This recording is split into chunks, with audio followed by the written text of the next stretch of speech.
Hello and welcome to the Goalers AFL podcast. Round 21 of the AFL has come and it is gone, and we have seen a lot of teams win and some surprising teams lose. So we have myself, we have Caleb up here. He's a little bit sick, so please forgive him. It is cold here in Brisbane.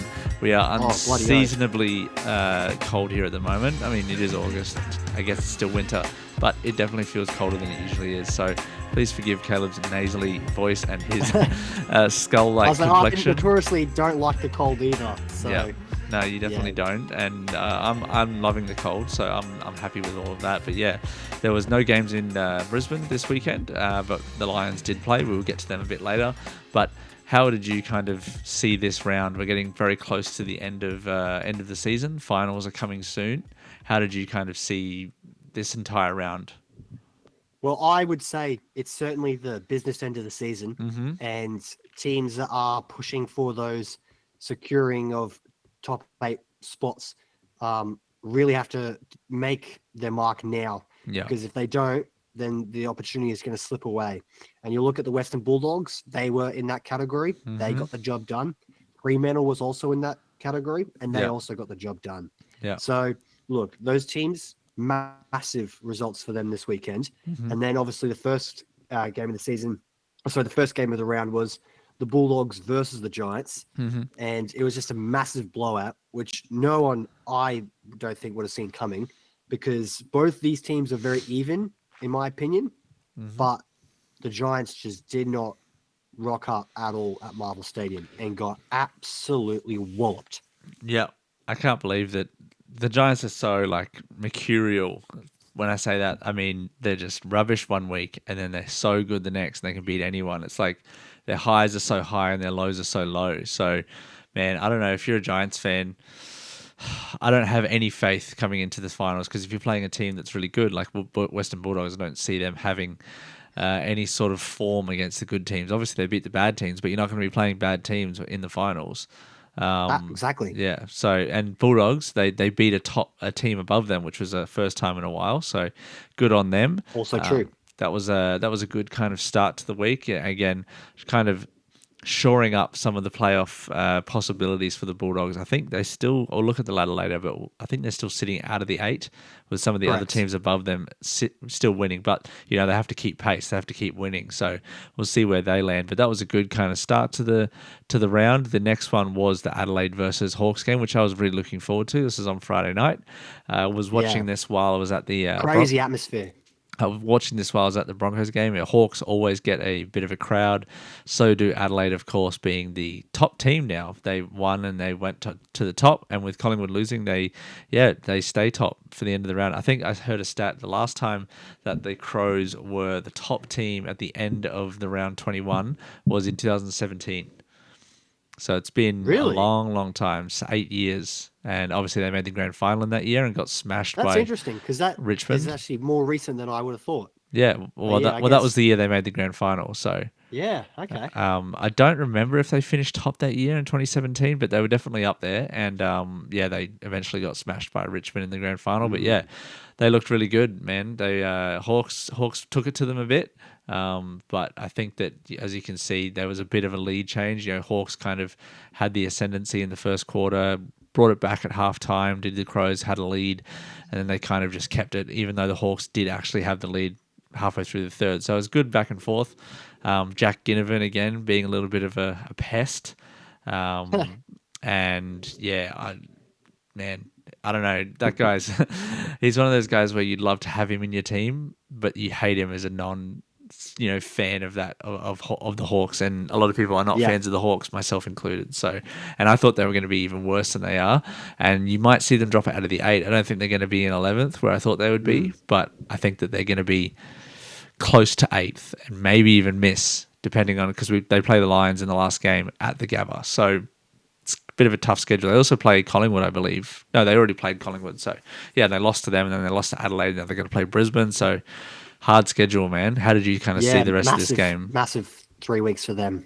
But yeah, this game was very much so a pendulum, just shifting back and forth. And, the Adelaide Crows have gone on a similar journey to Brisbane, I feel, with Chris Fagan. Matty Nix has, come into the club when they were not in a good spot at all. and he has Mm-hmm. slowly built a foundation, changed up the squad, and has relied on senior players like Tex Walker Yeah. to stick around and continuously perform. And the fact that, yeah, they're one of the few teams that have like multiple tall forwards down there, which present multiple different threats, Mm-hmm. is unique. And the fact that they are as formidable as they are is certainly unexpected. I didn't see it coming. And just to see the joy on the Crows fans' faces at the end of the game, when the sort of realization of top spot was Mm-hmm. secured, is like, I'm not a Crows fan, but that's why you love sport, man. Just the Yeah. joy that it brings out in people. It was definitely a great game, and kind of the Crows again flexing their muscle. And the game that we already kind of spoke about was the Bulldogs, so we'll move past that one. A couple of other games to quickly wrap up. Melbourne showing a little bit of a fight again. Their season's done, but they're still fighting and improving their players, defeating West Coast, who are sitting at a very, very, very bad 1-19. I'm surprised they Yeah, even pretty won one rough. game. Harley Reid's out for the rest of the season. Like the Eagles are just toast. And I'd be surprised if their coach lasts this season. So I think it's kind of, I know that they weren't expecting to be good, but they were expecting to be better than this. Absolutely. And I saw an article saying that the West Coast Eagles are going to Mm. make a request to the AFL with specific help with regards to the next draft and trades and whatnot. And it's like, you know what? Like, I understand that's one of the things about the AFL, that it is good because it allows players and clubs to sort of build when you're in a really tough spot and rise back up to the top quite quickly compared to other sports. But West Coast have made so many mistakes in the last couple of years with regards to their recruitment. Hmm. And just to keep getting handouts from the AFL, I'm not sure if I'm in favor of that. Yeah. So, I'm not a fan of that either. And obviously, West Coast have been a very successful club in the past and have a lot of money, have a lot of fans. I don't think they need any help. They just need to make the right decisions. And absolutely. Melbourne. If there's a team that you want to play after the loss that Melbourne had last week, it's the West Coast. I think it was probably the perfect game for them to get right after that very disappointing loss. Oh, yeah. That was on Saturday. That was the early game, and then we had the later game down at Gold Coast People's First Stadium, where the Suns the Suns, who are basically Richmond 2.0, had defeated Richmond 1.0. Yep. Or you could call them Richmond 3.0 at this point.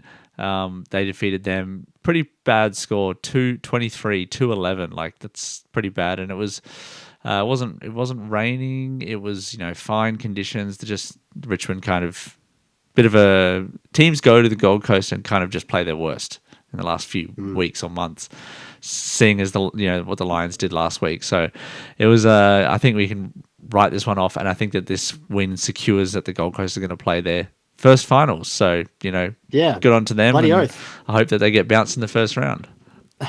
So do I. But yeah, man, Damien Hardwick, I was going to say, he's done his job. He's done the job. He certainly Yeah. has.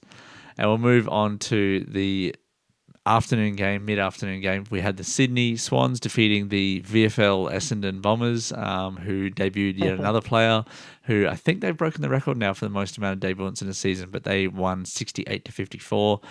It was a pretty scrappy game. I didn't really see too many highlights. I watched, I watched the game, but there wasn't many highlights from it. It was pretty dour. Obviously, a lot of points scored, 9-14 to 7-12. So, again, Sydney had their season finished last week. So this was just fighting for draft picks and pride at this point. You Absolutely. see what I did there? The biggest headline that came away from this for me was the fact that Brodie Grundy got 39 disposals, Yeah. 32 hitouts, and Yeah. 13 clearances. Yeah, I And think, yeah. just that's insane for Rockman, man. I think he's going to be good an on him. Australian for sure. Yeah. I think he's had possibly his best season ever after being bounced around from a couple of clubs. So good on him. And yeah, good on Sydney for showing a little bit of fight there. But we'll move on to the main topic of the afternoon, which was the Collingwood Magpies losing to the mighty reigning premiers Brisbane Lions, who finally kicked straight, winning 14-8-92 to 10-5-65. The mighty Brisbane Lions, what a game this was. A little bit nervous at the start. It was going to be, there was a bit of back and forth, as you can kind of see by the worm here. It was a little bit back and forth. The Lions had the lead, and then it was only a 1 point game at half. But man, the Lions pretty much straight after half time just took the game away. Take it away, Caleb. How did you see this game? Well, I was super nervous coming into it because, MCG, massive crowd, Very it nervous. just Yep. always brings out the best version of adrenaline when you're watching your team play. And Brisbane, in the last couple seasons, have lost the MCG hoodoo and have actually Yep. consistently, in Yep. my opinion, played really well. We've Yep. now won 4 games in a row at the MCG, Mm-hmm. which is super impressive. And how And many? How many overall in Melbourne? If you include Marvel, it'd probably be. that I don't know off the top I of my think head. I don't think we've lost at Marvel Stadium all year. I think we played there I don't once, think so. and then last year we had a fair few good games. So I think that you might be in the close to double digits of winning streak in Melbourne, which is Which is crazy. Yeah, it's great. And the fact that there's so much camaraderie and togetherness within the team, and especially coming off a massive loss last week. And it was really interesting listening to Lockie Neal at the end of the game Mm, say that, they didn't really do much of a review of their defeat to Gold Coast yeah, last week because it was not so much about their system, but more so about the lack of effort. yeah, And when you don't, like you've said this so many times, AFL is majority effort. If you yeah. don't put in the hard yards, you're not making the second, third, fourth efforts, and you're getting your Ks up, Mm-hmm. you're just going to get outrun, outperformed, and outscored. Yeah, yeah. Came to the big stage when a top 2 spot is on the line against Collingwood. They got the job done. And Logan Morris, wow. Yeah. Just wow. First Brisbane Lions player to kick 6 goals since 2007, which was Jonathan Brown. So 6 goals at the MCG, I should say. But he played incredibly well. Other guys that played well, Jasper Fletcher, Will Ashcroft, played so well. Harris Andrews, Darcy Wilmot is a legitimate superstar. I think Oh, the yeah. league is finally understanding how good that guy is. We've known it for a long time, obviously, but he is a genuine superstar along that back line and pushing up to the forward, like kicking goals. Man, he is a dynamite. He's awesome. And Levi Ashcroft again doing good things. Charlie Cameron had some good efforts as well. I was really liking some of his efforts. Didn't hit the score sheet, but good efforts. Like I think he's turned his kind of season around and focused more on just contributing, not so much goal scoring. What do you think about that? Yeah, absolutely. Look, I'm personally not a fan of the current role that he's playing because I think his best football was when he was making those runs in behind, pushing out to space and, using his agility and his speed and his creativity to his advantage. Maybe he just doesn't have that ability anymore. Yeah, And yeah, Fags has identified that and uses him differently. yeah, But, at the end of the day, it's a team game. And as long as the team's performing well and you're winning, that's all that matters. But I also want to give a shout out to the other young kid that scored 2 or 3 goals. What three was his name goals. again? Henry Smith, 3 goals. Henry Smith, man. Like Yeah, come back from the VFL. Yeah, fifth yeah, game.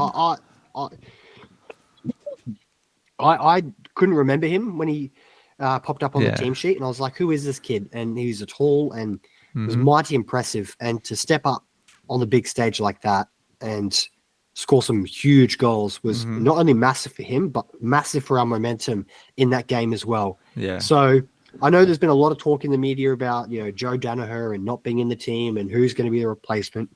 I think Logan Morris is definitely doing the job.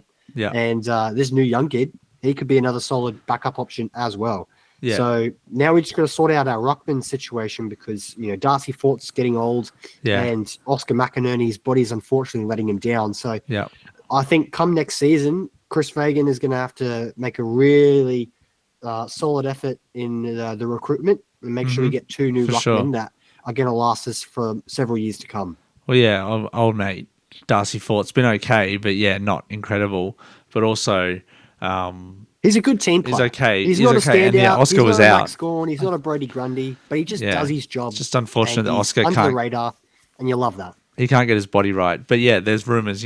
Might get Sam Draper, might get Oscar Allen, those kind of guys. Like, we'll see. We'll see what happens. But yeah, I mean, we're sitting in tied second spot with hardly a ruckman and not many experienced forwards that are in form. Mm. So, other shout outs for good players in this game. Cam Rayner had a great game. Yep. He had a solid first half, but really kicked it off in the second half. Contributing really, really well.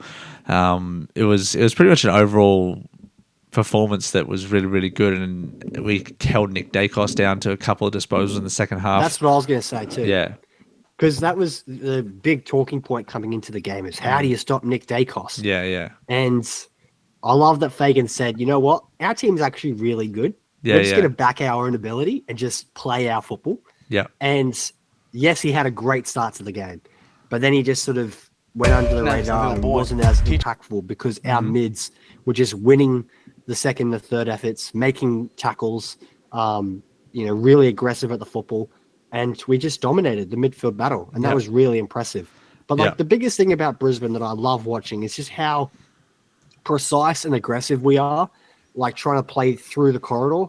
Like, you get Zorko or Jasper, and they're just constantly looking to pass that ball from the back pocket inboard and just find someone at halfback or someone in the center square and just constantly move it forward. And it's just so exciting. It doesn't always work. You had that one moment where Will Ashcroft kicked it back to Zorko and then Bobby Hill takes a specky over him. Yeah. Like, that's just bad. dumb.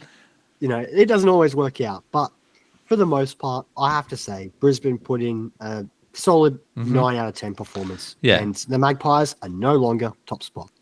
This is why I kind of last week people were texting me and Brisbane are dead or frauds, blah blah blah blah blah. And to me, I don't know. I've just been watching sports so long now that I just know when teams just take the game off, and that was one of those games. I was like, you're overreacting to one game, and it's just, this kind of proved that they were just off for one game, Yeah. And I think the trend of Collingwood losing 3 out of the last 4 is more of a reason to panic than the Lions losing, an away game to the Gold Coast that had one off game. That's not as it's easier to explain than what Collingwood are going through right now, which hopefully this trend continues and they might even drop out of the top 4 because they still have to play Adelaide, I believe, next week. So that's massive, dude. That's a huge game. That's going to be very, very exciting. So, and not really much else to say about this one. The Lions now sit third, which is tied on points with Collingwood. So, keeping that top 2 hope alive. I think if they dropped this game, they probably would have dropped down to 5th, but they didn't. So we're going to keep going. We've got Sydney next week. So a team that doesn't have much to play for, and the Lions still have a lot to play for. So let's hope that grand final rematch, which the schedule makers probably saw that and were like, yeah, let's go. Lions, Swans, probably going to be a good game, but nope, not going to be a good game. So it's exciting to watch, and we'll be excited for the game next week. The other games that we had on Sunday, we'll skip over to St Kilda defeating North. This was, St Kilda had a bit of a slow start. North then jumped ahead for a little bit, but then eventually the Saints just kind of pulled away while Caleb dies on camera. And I can't hear you anymore. You might have muted yourself.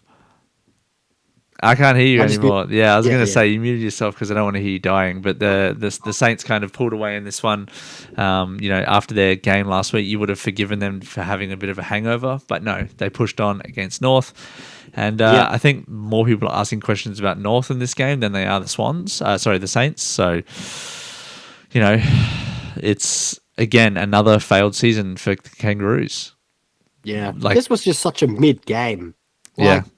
So many mistakes, so many fumbles, so many misplaced passes. It's no surprise these teams are towards the bottom end of the table.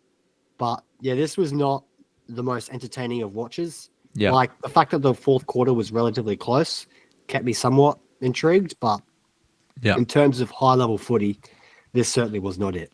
Yeah. No, it definitely wasn't. Especially after watching the Lions-Collingwood game, which was definitely up there as one of the best games of the season in terms of quality of football. Yeah. No, it's definitely wasn't very good, but as you can see by the worm, the Saints pretty much just pulled away and kind of just killed the game at the end.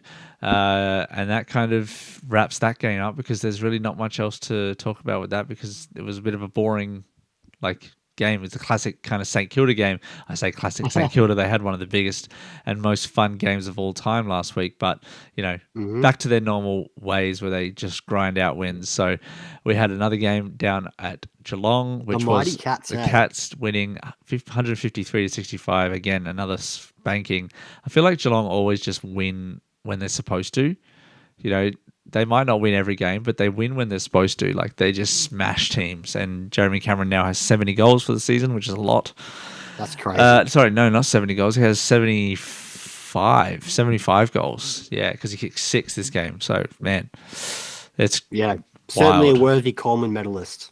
Yeah, I think he's pretty much wrapped it, and I think everyone's hoping that he might get to 100 because 70's kind of been the average the last few seasons, and he's well past that now. So now that'll be exciting, and yeah, Geelong solidified their top 4 spot.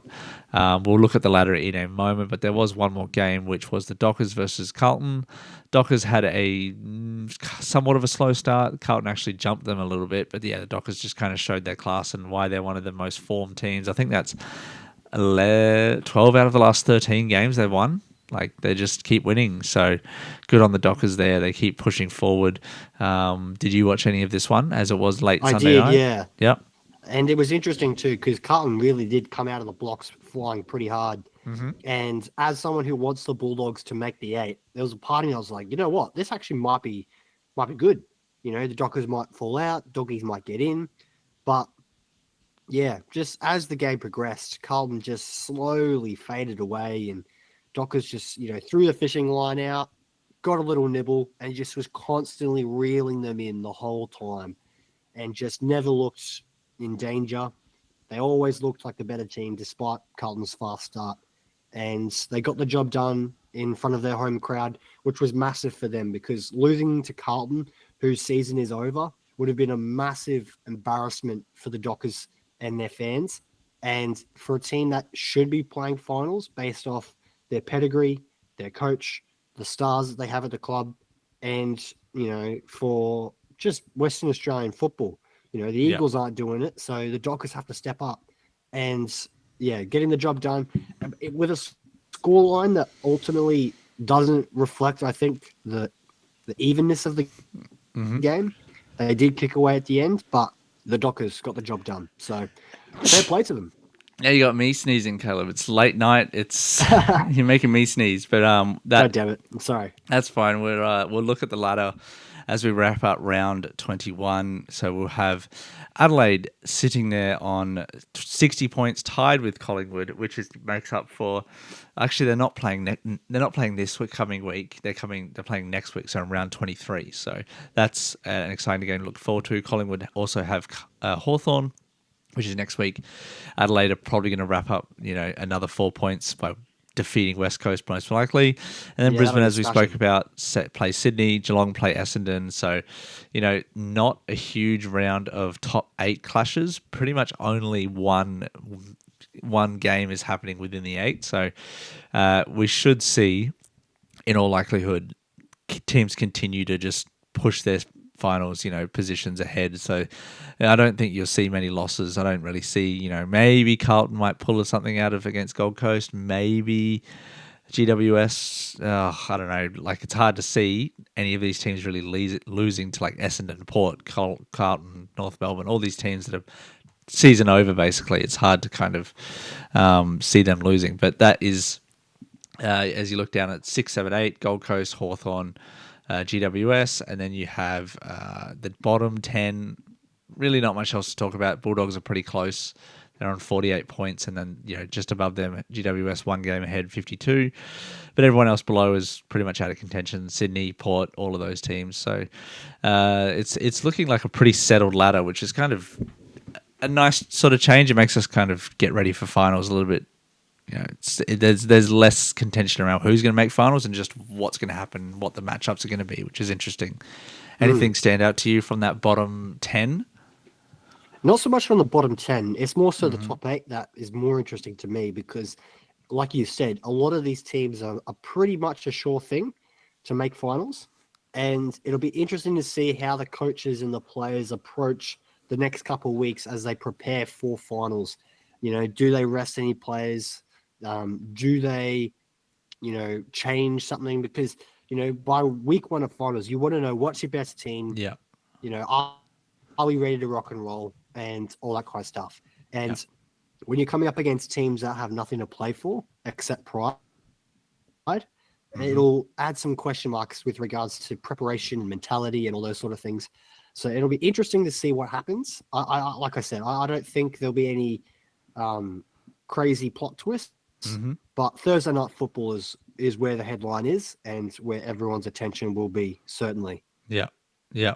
That's going to be an exciting game, and yeah, it's been an exciting season so far. The Lions have kind of, being our team, kind of have been a little bit up and down, and it's wild to think that they're still sitting tied second, or not tied second, but they're sitting in second, only 2 points, half a game off the ladder, and it doesn't really feel like they've played their best football yet, which is kind of wild. Like maybe the game against Geelong, maybe this game this week was their best game.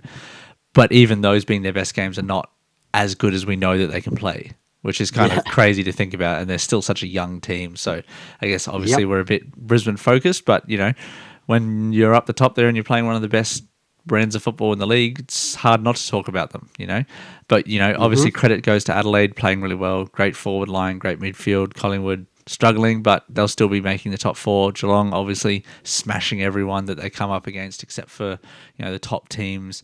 Freo, just well done, Freo. I think that their last run of games has been amazing, and they're probably going to continue. They could be contending for a top four. Like they're tied right now with fourth spot, which is I didn't think that Freo would be there. I thought they'd be fighting for the 8, but good on them.